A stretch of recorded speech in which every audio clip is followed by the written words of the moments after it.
It began as a dream escape. Amanda Knox, a 20-year-old student from Seattle, arrived in the ancient Italian town of Perugia to study abroad. It was everything she hoped for: cobblestone streets, rustic villas, late-night gelato, and freedom far from home. She moved into a hillside villa with 3 other students. One of them was Meredith Kercher, a bright, sociable 21-year-old from London. Meredith studied, partied, and carved out a quiet rhythm of life. She and Amanda weren't close, but they got along. Amanda soon started dating a local student, Raffaele Solicito, and spent more nights at his flat than her own. On November 2nd, 2007, Amanda returned home after a night at Raphael's. The front door was ajar, the bathroom sink was streaked with blood, and Meredith's bedroom door was locked. Police arrived and broke it down. Inside was Meredith, her body partially clothed, hidden under a blood-soaked duvet. Her throat had been slit. The room was a mess. It wasn't just a killing. It looked personal. Perugia was no longer a postcard town. It was the center of an unfolding nightmare. From the moment Amanda was questioned, investigators felt uneasy. Her behavior didn't fit their expectations. She laughed. She kissed Raphael at the scene. At the station, she did cartwheels. To detectives, it looked like indifference or guilt. Amanda said she had slept at Raphael's all night, but her timeline kept shifting. Under intense pressure, she eventually claimed to have been in the house, hearing Meredith scream, and pointed to her boss, bar owner Patrick Lumumba, as the killer. Patrick was arrested, but he had an airtight alibi. Dozens saw him working the night of the murder. He was quickly cleared and released. Amanda retracted her statement, saying she had been coerced during an overnight interrogation with no lawyer and limited translation. But the damage was done. Investigators and the media smelled blood. The forensic search of the flat began. Amanda and Raphael's DNA was notably absent from Meredith's room, but someone else's wasn't. Rudy Gued, his fingerprints, his DNA, even his bloody handprint, all over the scene. And yet, Amanda and Raphael remained the focus. Rudy Gued, born in the Ivory Coast and raised in Perugia, was no stranger to the police. He had a reputation for petty crime and aimlessness. After the murder, he vanished, fleeing to Germany, where he was later arrested on a train without a ticket. He admitted to being in the house that night. According to him, he and Meredith were being intimate when she suddenly changed her mind. He went to the bathroom, and when he came out, he heard a scream. He claimed he saw a man fleeing and found Meredith bleeding. In panic, he fled too, not calling police or seeking help. Investigators weren't buying his version. His DNA was found on Meredith's body and inside her room. The burglary looked staged, and he had a history of break-ins.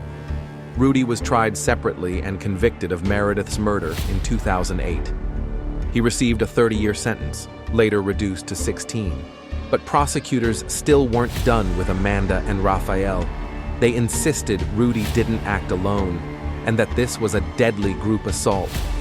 With no direct physical evidence tying them to the room, they were still charged with murder. The trial began in 2009, but the courtroom was only part of the battlefield. The media had already chosen its villain. British tabloids branded Amanda Foxy Knoxy. Photos of her kissing Raphael, buying lingerie, smiling in court, all used to paint her as cold, seductive, and guilty. Italian newspapers echoed the frenzy, blending fact with fantasy. Prosecutors fueled it.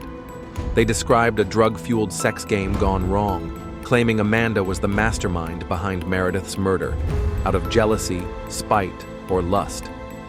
Evidence was thin. A kitchen knife, found in Raphael's flat, had Amanda's DNA on the handle and a disputed trace of Meredith's on the blade. There was a bra clasp from the crime scene said to have Raphael's DNA, but it was collected 46 days after the murder. Still, the spectacle mattered more than the science.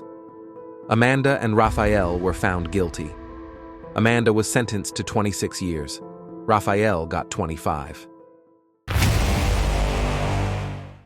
Behind bars in Kapan prison, Amanda Knox became both prisoner and global symbol. She wrote prolifically, letters, diaries, even poems. Some were hopeful, others desperate. She clung to books, language lessons, and calls with her family. Her parents fought relentlessly for her release.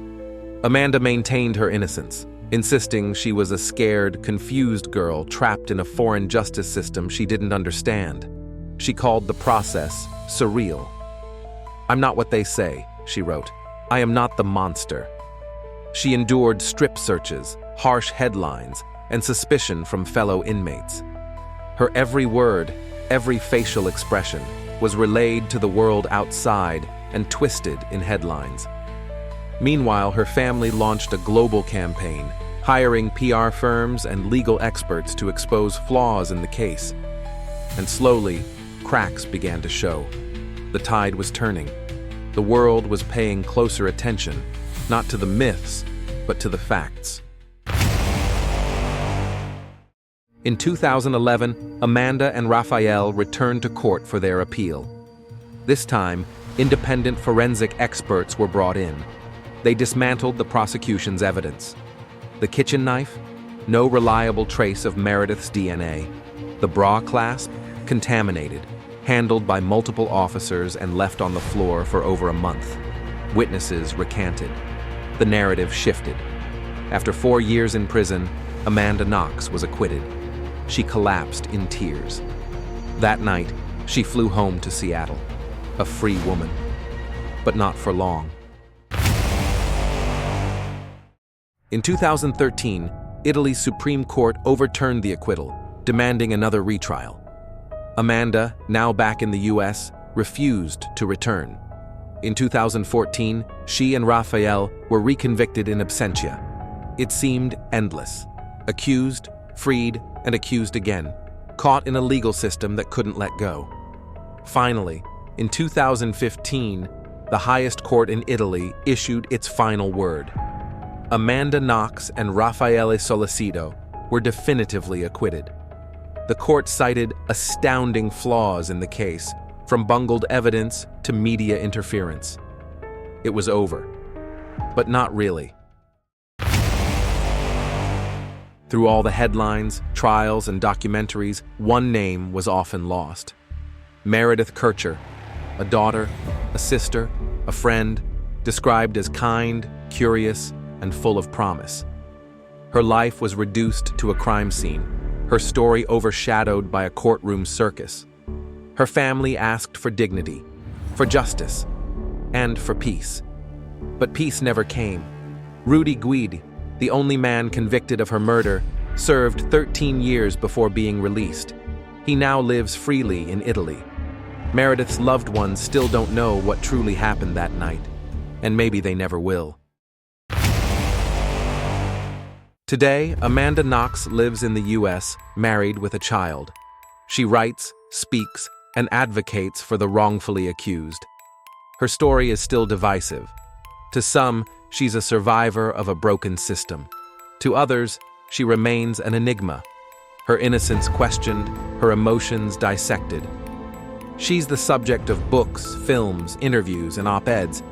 But beneath it all, she is still the girl whose life was split in two, before and after Perugia.